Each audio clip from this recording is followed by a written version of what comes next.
बिनु सत्संग विवेक न होई, राम कृपा बिनु सुलभ न सोई। बिनु सत्संग विवेक न होई, राम कृपा बिनु सुलभ न सोई। बिनु सत्संग, सत्संग के बिना विवेक नहीं होगा, और सुलभ हो जाए सत्संग हमारे लिए, इसके लिए भगवान की कृपा होना आवश्यक है।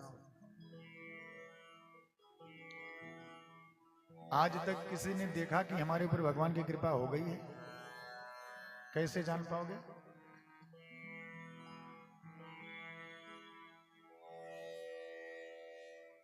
किस पर कृपा हुई है, किस पर नहीं हुई है, इसका भेद कैसे होगा? जिन पर भगवान की कृपा हो गई उनकी पहचान क्या है?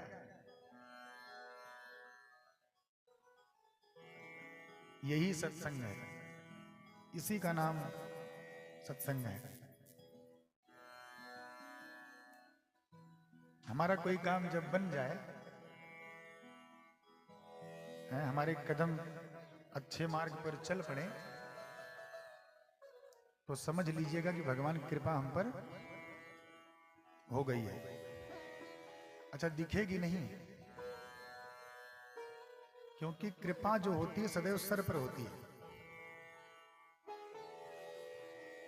और सर पर कोई चीज रखी हुई वो हम देख लें ऐसा तो हो नहीं सकता। कृपा हमेशा सर पे होती है, ऊपर, और नजरें सामने हैं, तो इन्हें सामने की चीजें दिखाई देती हैं, न तो ये पीछे देखती हैं। यद्यपि भगवान ने व्यवस्था बनाई, अगर चाहो तो पीछे भी देख सकते हो, लेकिन हम आप देखना नहीं चाहते हैं। हमारी मोटरसाइकिल है, और मोटरसाइकिल से जा रहे हैं, तो आगे जो 4 व्हीलर की गाड़ियां जाती हैं, हमारी नजर उन पर होती है, तो हमें दुख होता है फिर कि बताओ हमारे पास 4 चक्के नहीं है। बोलो जय श्री राम। जय श्री राम। यदि पीछे देखा होता तो आप तो बाइक से हो, और कोई बाइसाइकिल से आ रहा है, साइकिल से, तो आपको अपना दुख कम लगता था यदि उसको देखा होता।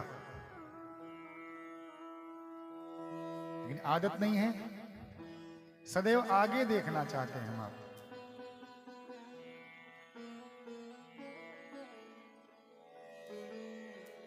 पीछे देखिएगा तो अपना दर्द कम लगेगा, अगले की बुराई देखिएगा तो कष्ट होगा। अपने अंदर झांक के देखो, बुरा जो भोजन में चला तो बुरा न मिला कोई।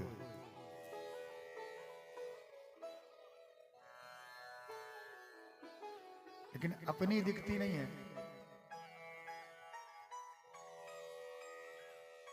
होना ये चाहिए कि अपनी बुराई पर पहले ध्यान दिया जाए।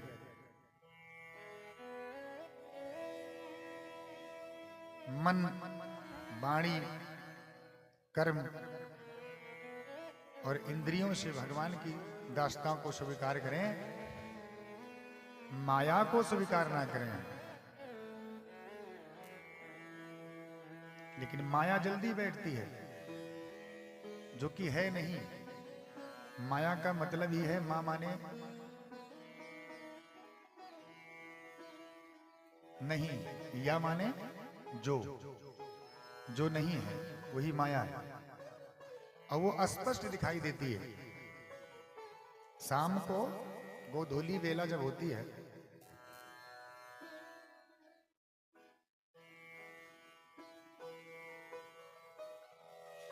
गोधूली हम आप क्या कहते हैं उसे? गोधूली को हिंदी में लोग गदा भेरिया कहते हैं, कई लोग गौ धेरिया कहते हैं।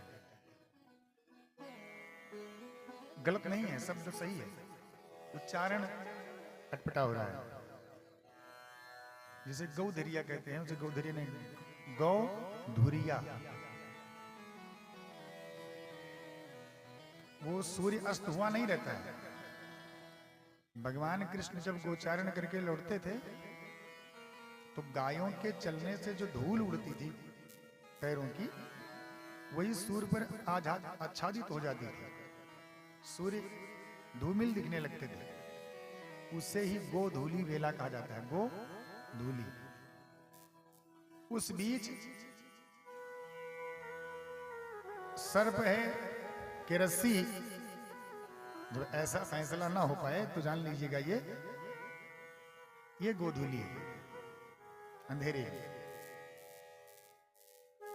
और उसी बुद्धि को कहते हैं संशयात्मिक बुद्धि। संशयात्मिक बुद्धि, संशयुक्त। सांप है कि रस्सी, क्लियर नहीं हो रहा है। बोलो जय श्री राम। जय श्री राम। जब रस्सी में सर्प की काया नजर आने लगे तो जान लीजिएगा कि गोधूली वेला शुरू हो गई। तो बुद्धि में संशय ना हो,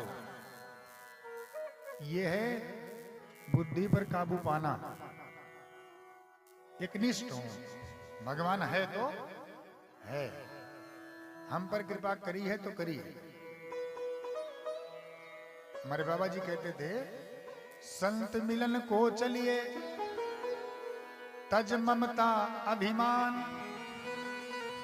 ज्यों ज्यों पग आगे बढ़े कोटि न जग समान। केवल संत मिलन के लिए निकल लीजिए घर से, बस कदम निकल पड़े, समझ लीजिए करोड़ों यज्ञ आपने कर दिया। द्वेष करने का फल सोचने का नहीं होता। किसी को आप चाहें कि मार दें तो सोचने से आप पर कभी भी असर नहीं पड़ेगा, जब तक दुष्कर्म करिएगा नहीं। किसी को मारने की सोच लीजिए, किसी को चुराने की सोच लीजिए, तो जब तक पाप नहीं कीजिएगा तब तक उसका फल आपको नहीं मिलेगा। लेकिन पुण्य, कल विचार कर लीजिए, आज नहीं कल कथा सुनने भगवान की जाना है, कल हनुमान जी के दर्शन करने जाना है, कल सोचिएगा, फल आज से ही शुरू हो जाएगा। ये अंतर है पाप और पुण्य में। पाप सोचने का फल नहीं होता, करने का होता है। अब पुण्य केवल सोच लीजिए बस, प्रतिफल आपको शुरू हो जाएगा।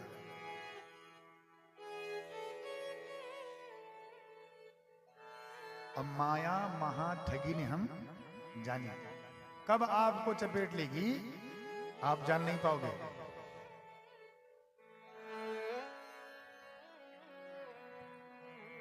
जड़ भरत जी की कथा जग विख्यात है।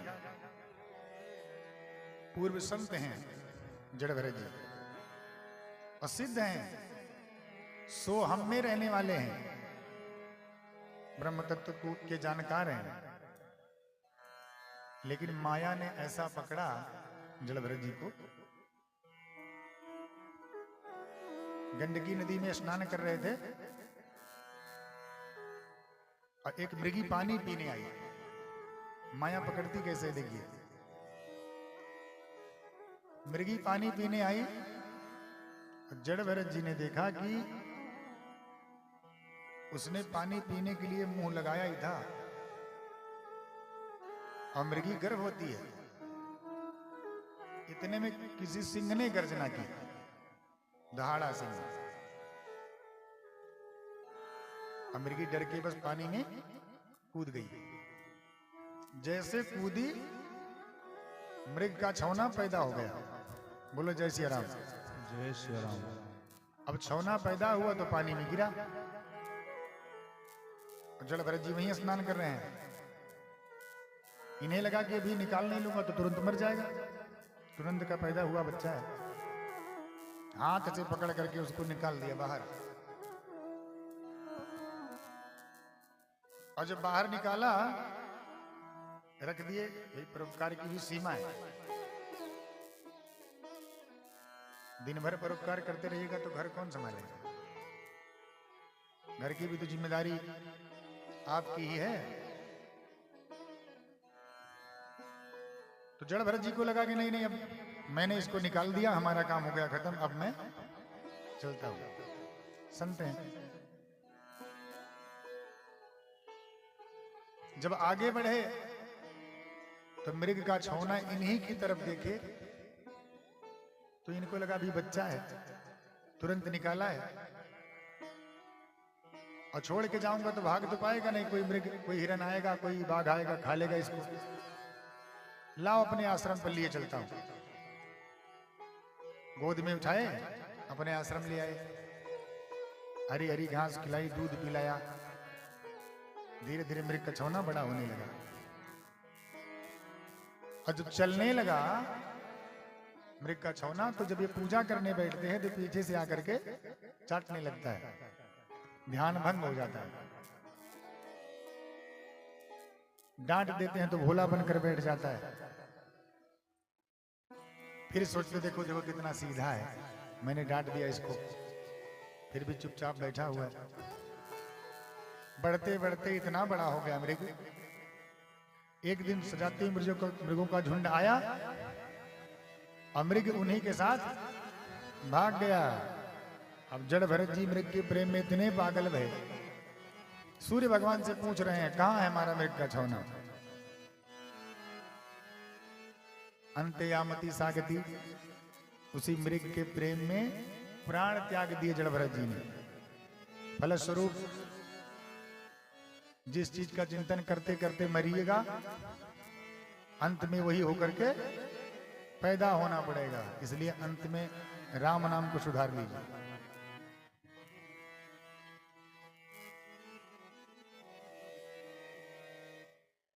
मृग बन करके पैदा भय, तपस्या का प्रभाव, सनई सनई मृग योनि भी काट दी। अब की बार जब जन्म हुआ जड़ भरत जी का, तो अंगिरा गोत्रीय ब्राह्मण के यहाँ बेटा बनकर पैदा हुआ। पूर्व जन्म की ध्यान सब बनी हुई है, मैं संत कहा, तपस्या का प्रभाव। और पिता ने खूब पढ़ाया, सब आता है, वेद वेदांत के ज्ञाता हैं। पिता जब पूछे तो उल्टा सीधा सुनाए जान करके। यदि आपसे अपेक्षा लोगों को हो जाए, सुख में आए सबहि मिल बैठत रहत चहु दिस घेरे, और विपत्ति परी सबहि संग छाड़त को न आवत मेरे। रहा करता है ये संसार साथी जब जर पास होता है। आपके पास धन हो तो पूरी दुनिया साथ है। रहा करता है ये संसार साथी जब जर पास होता है, और बिगड़ जाता गरीबी में जो रिश्ता खास होता है। गरीबी आप पर आ जाए तो अच्छे अच्छे रिश्तेदार, क्यों मामा जी, सही है कि नहीं? गरीबी हो तो सब नात मात साथ छोड़ देते हैं। कोई नहीं पूछता कि भैया कहाँ हो, कहीं ऐसा ना हो कुछ मांग बैठे, नहीं कुछ अपेक्षा कर ले।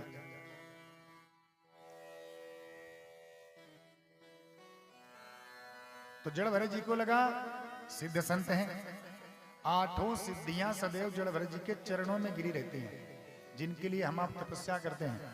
अणिमा, महिमा, गरिमा, अस्थि, प्राप्ति, शुद्ध, विशुद्ध। जड़ भरत से कहती हैं सेवा दो महाराज। जड़ भरत कहते तुम्हारी कोई जरूरत हमको नहीं है, आज सिद्धि की बड़ी कामना है, मैं सिद्ध हो जाऊं। किसी ने भगवान को सिद्ध किया है, और किसी ने दानवों को, किसी ने तंत्र को सिद्ध किया है, मंत्र को। ओझा बाबा हैं, ओझाओं के पास चले जाओ, देखो एक भूत बताएंगे आप पे। बोलो जय सिया राम। जय श्री राम। ब्रह्म लगा हुआ है, पैसाच है, डाकिनी है, पिशाचिनी है, हैं, बताते नहीं बताते? उन्होंने तंत्र को सिद्ध किया है, वही बताएंगे। रामायण कहता है, राम राम कही जे जमुआही, तीनहि न पाप पुंज सम आही। जमाई लेते समय राम कह दीजिएगा, हाय राम, तो उसका भी फायदा आपको हो जाएगा। अब ओझा के पास जाइएगा तो वो कहेगा कि राम राम नहीं, चढ़ावा लाइए। तो जड़ भरत जी 15 साल के हो गए, अपने पिताजी को छोटा बड़ा भी नहीं सुनाया, जान करके यदि हमसे स्वार्थ इनका मिल जाएगा तो छोड़ेंगे नहीं कभी हमें। खेत में काम करने को भेजते हैं तो उल्टी सीधी कुदार चलाते, पेड़ पर ही मार देते हैं, भाई डांटता है। और भाभियां जो हैं सूखी रोटी खिलाती हैं जड़भरत को, अपने पति को घी पिलाती है। देवर हैं ये, सूखी रोटी खा करके एकदम मोटे तगड़े बने हैं। अब पति रोज घी खाता फिर भी 1.5 हड्डी का, तो भाभियों को लगता है न जाने क्या इसको ऐसा मिल गया है कि ये मोटा तगड़ा हो रहा है। और पति को रोज घी पिलाती हूँ फिर भी नहीं मोटे हो रहे। एकमात्र कारण है, चिंता सापिन को नहीं खाया, और को जग जाहि न व्यापी माया। जिस पर माया चढ़ी हुई है कभी कुछ नहीं हो सकता वो। और जो माया से मुक्त है,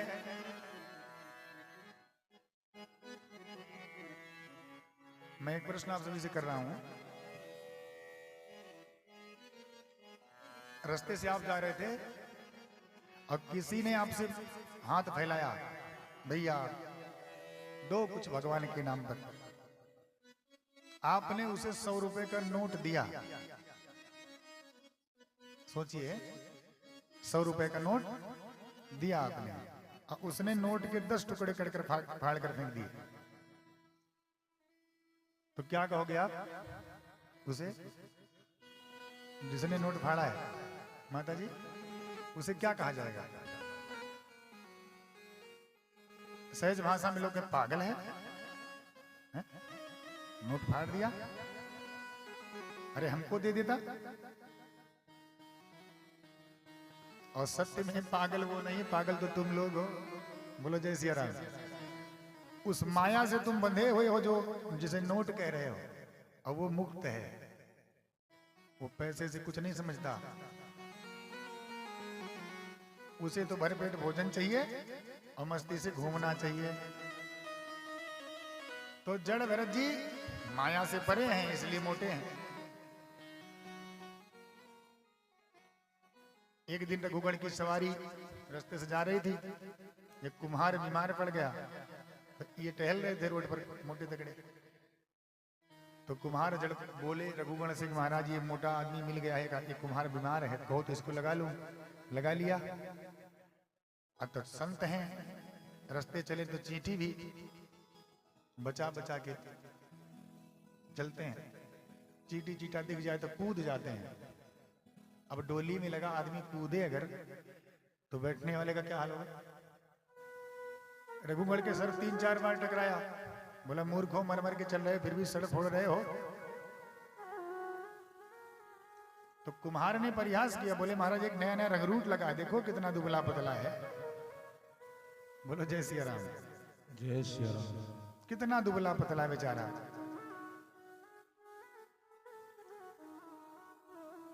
तो रघुगण ने सर निकाला डोली से और डांटा जड़ भरत जी को, कहा मूर्ख, मर मर के चल रहा है, सर फोड़ रहा है। वो दंड दूंगा जो जीवात्मा को जमराज देते हैं। और जहां का नीचे तो जनेऊ दिख गया। जड़ भरत जी बोल पड़े, मूर्ख राजा, तू क्या मुझे दंड देगा?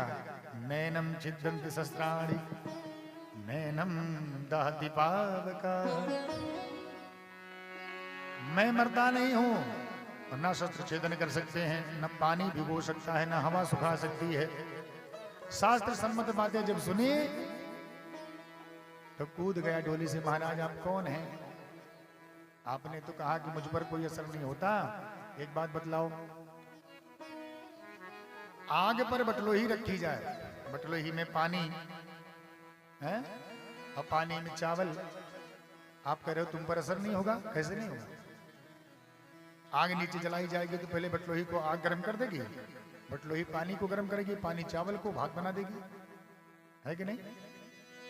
तो शरीर पर जब दंड पड़ेगा तो आत्मा को कष्ट नहीं होगा। जड़ भरत बोले राजा रघुवर तू सत्संग करते करते थोड़ा बहुत तो ज्ञान हो गया है तुझे, लेकिन बुद्धि तेरी फिर गई है। ये जिन चीजों से तू तुलना कर रहा है ना आत्मा की, ये सब सावयव पदार्थ हैं। आग, पानी, चावल, सावयव मतलब देखे जा सकते हैं, पकड़े जा सकते हैं, तोले जा सकते हैं, नापे जा सकते हैं, लेकिन जिनके साथ तू इन बातों को घटा रहा है आत्मा के साथ, आत्मा कभी देखा है? तोल सकते हो, पकड़ सकते हो, नाप सकते हो, है क्षमता। दिव्य उपदेश राजा रघुगण को दिया, चेला बना लिया अपना रघुगण को। वहां से मुक्त भय तो चले, फिर कई चोरों ने पकड़ लिया जन भरत जी को। चोरों का राजा था, बेटा नहीं हो रहा था, बोला महाराज बेटा हो जाए काली मैया से तो बलि चढ़ाऊंगा। अब बेटा हो गया तो बलि के लिए आदमी ढूंढ रहा था, ये रास्ते में मिल गए जन भरत। और भैया संत महात्मा तो जीते ऐसे हैं कि वो शरीर को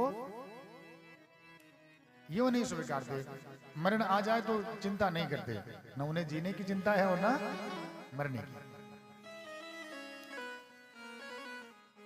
ले गए पकड़ करके काली जी के दरबार में हाजिर कर दिया, और जब हाजिर किया और तलवार लेकर चले काटने, तो काली मैया ने कहा देखो देखो भगवान का इतना अच्छा भक्त हमारे चरणों में सर झुकाए बैठा है, और ये मूर्ख इसको मार देना चाहते हैं। काली माता प्रकट भई और कृपाण निकाल करके जितने चोर थे सबके गले काट दिए। बोलो जय सिया राम। जय श्री राम। सबके गले काट दिए। जड़ भरत जी को लगवा, अरे मैया आपको नहीं लगा कि मैं मरूं, आप नहीं चाहते, ठीक है चल पड़े। वो तो महात्मा जो जीते हैं वो शरीर को प्रारब्ध मानकर जीते हैं, दुख सुख का उन पर असर नहीं होता। संत की यही पहचान है। तो सत्संग की जीवन में बड़ी महिमा है। यदा कदा तो अवसर मिलता है, जब अवसर मिल जाए तो खूब सत्संग किया करिए और मन लगा के किया करिए, क्योंकि मन साथ नहीं होगा। मन कहीं और चला गया अगर, तो ये जब लौट करके आएगा तो भटका देगा। सुखदेव भगवान अपनी माँ के गर्भ में 16 साल रहे। कितने दिन? 16 साल। अब माँ को इतनी पीड़ा हो कि भैया विकल हो गई, भाई 16 साल बच्चा गर्भ में रह जाए तो। ब्रह्मा जी से निवेदन के, ब्रह्मा जी आए, बोले महाराज निकल आओ बाहर, अब तो चले आओ। ब्रह्मा जी से सुखदेव भगवान बोले ना, नहीं आऊंगा। क्यों? भूमि परत भाढ़ा बर पानी, जैसे आऊंगा तुम्हारी माया चपेट लेगी हमको। ये माँ के गर्भ में ही ठीक हूं मैं। भूमि परत भाढ़ा बर पानी, जिम जीवहि माया लपटानी। भूमि परत भाढ़ा बर पानी, जिम जीवहि माया लपटानी। भूमि परत भाढ़ा बर पानी, भूमि परत भाढ़ा बर पानी, भूमि परत भाढ़ा बर पानी, भूमि वही माया लपटानी, जिम जीवहि माया लपटानी। भूमि परत भाढ़ा बर पानी, जिम जीवहि माया लपटानी।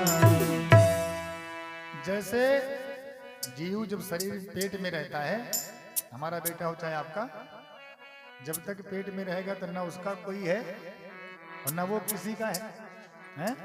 और जैसे धरती पर गिरा, क्या हम करके रोता है, कौन हूं मैं? और धरती पर गिरते ही मैं अरतोर तोरते माया, ये मेरे हैं, ये पराए हैं, ये अच्छे हैं, ये बुरे हैं, मन इसमें चला जाता है। तो बाहर नहीं आऊंगा। संत हो तो सुखदेव जैसा हो, वैरागी हो तो सुखदेव भगवान के जैसा हो। स्वयं सिद्ध है, साधन सिद्ध नहीं है। पेट से मैया के सिद्ध हो गए, प्रकट हो करके भगवान की पूजा नहीं करी है।